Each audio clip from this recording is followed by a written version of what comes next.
Good morning, everyone. Now we are going to continue the same chapter, chapter number 7, directing.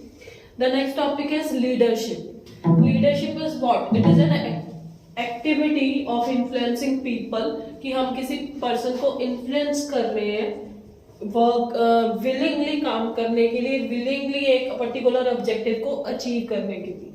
ठीक है, जो एक leader होता है वही अपने सबॉर्डिनेट्स को लीड करके अपनी टीम को अपने साथ लेके चलता है. ठीक है, next we have the importance of leadership. क्या इम्पोर्टेंस है लीडरशिप की? कहते हैं हम अगर एक टीम को अच्छे से लीड कर रहे हैं तो makes people contribute positively. People अपना कंट्रीब्यूशन देंगे विलिंगली, पॉजिटिवली. गुड रिजल्ट मिलेगा इससे. अच्छा वर्क एनवायरनमेंट क्रिएट होगा. चेंज इंट्रोड्यूस करना इजी हो जाएगा. ठीक है, पीपल इजीली चेंज को एक्सेप्ट कर लेंगे. कॉन्फ्लिक्ट्स, अगर कोई प्रॉब्लम अराइज होती है हम उसको इजीली हैंडल कर सकता है एक लीडर. ठीक है, ट्रेन सबॉर्डिनेट, एक लीडर अपने सबॉर्डिनेट्स को ट्रेन भी करता है, उनको स्मूथ प्रोसेस, हर एक चीज को स्मूथली वर्क करने में हेल्प करता है. Now we have the next topic, qualities of a good leader. एक गुड लीडर की क्या क्वालिटीज होनी चाहिए? सबसे पहले physical feature. We all know that in today's world personality matters. ठीक है, उसकी पर्सनैलिटी अच्छी होनी चाहिए, हेल्थ अच्छी होनी चाहिए ताकि वो दूसरों को इंस्पायर कर दे. उसके पास नॉलेज होनी चाहिए, इंटीग्रिटी होनी चाहिए, वो एक रोल मॉडल होना चाहिए सबके लिए अपने एथिक्स में, वैल्यूज में, ऑनेस्टी में. इनिशिएटिव, वो पहल करने वाला होना चाहिए हर एक काम में, सबसे पहले अपने आप आगे आने वाला होना चाहिए. कम्युनिकेशन मींस गुड लिसनर होना चाहिए.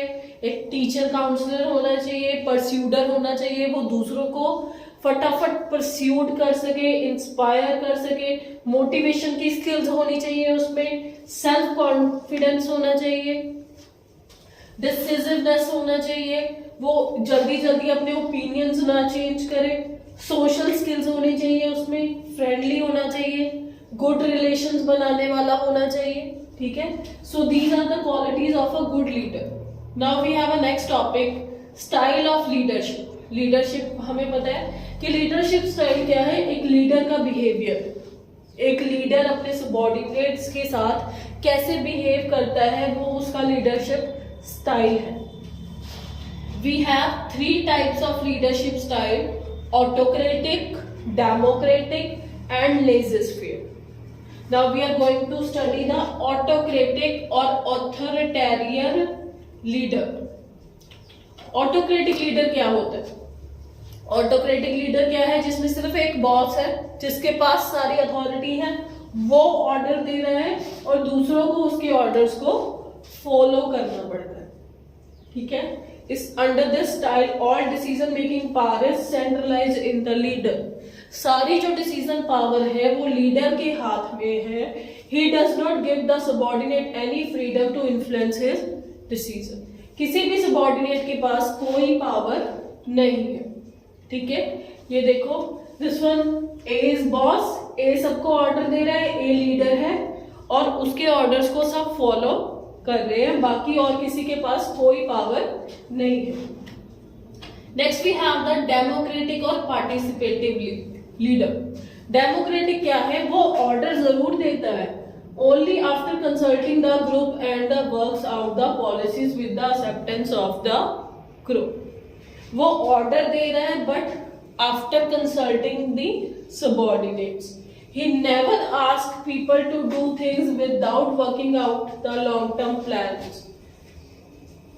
वो किसी पे फोर्सफुली नहीं कोई चीज अप्लाई कर सकता. डेमोक्रेटिक है, हर किसी को पार्टिसिपेशन का राइट है. वो हर एक एम्प्लॉय से उनके सजेशंस लेता है और उनके सजेशन के बाद एक डिसीजन पे पहुंचता है, फिर ऑर्डर देता है. ठीक है, देखो क्या है, ए लीडर है, ए सबको ऑर्डर दे रहा है बट वो सबसे सजेशंस ले भी रहा है.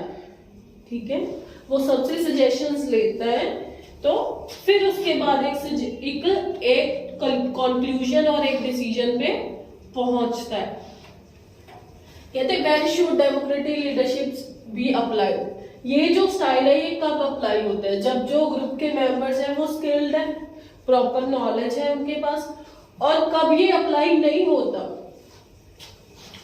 when the roles are unclear और time is of the essence, जहां पे जब टाइम कीमती होता है तो डेमोक्रेटिक लीडरशिप है वहां पे फेल हो जाती है। ठीक है, जहां पे हमारे पास टाइम कम होता है और जो पर्सन का रोल है, जो बॉस की ड्यूटी है वो क्लियर नहीं है, तो वहां पे ये स्टाइल फॉलो नहीं होता। Next we have the laissez faire. Laissez faire क्या है, देखो, a free rein leader give complete freedom to the subordinates. ये अपने सबऑर्डिनेट्स को कंप्लीट फ्रीडम देता है। Such a leader avoid use of power. ये जो लीडर होता है ये पावर यूज नहीं करता, ये ग्रुप्स पे डिपेंड करता है अपने गोल्स के लिए, अपने काम के लिए। Group members work themselves as per their own choice. जो पीपल होते हैं, एम्प्लॉयज हैं, जो ग्रुप मेंबर्स हैं, वो अपनी चॉइस के अकॉर्डिंग काम करते हैं। ठीक है, the leader exist as a contact man with the outsiders to bring information and the resources which the group require for accomplish the job। कहते हैं वो आउटसाइडर्स, बाहर वाले लोगों और एम्प्लॉयज के बीच में एक लिंक, एक कांटेक्ट का काम करता है। इसमें जो एम्प्लॉयज है वो फ्रीली अपना काम करते हैं, उन पे किसी का कोई बर्डन नहीं होता। This is also known as laissez faire which means no interference in the affair of others, कि वो फ्रीली अपना काम कर सकते हैं, उनके काम में किसी के कोई इंटरफेरेंस नहीं है। ठीक है, तो यहाँ पे देखो ए बॉस है, हर कोई अपना काम फ्रीली कर रहा है, ए का कोई इंटरफेयर नहीं है इसमें। So this is the topic of leadership.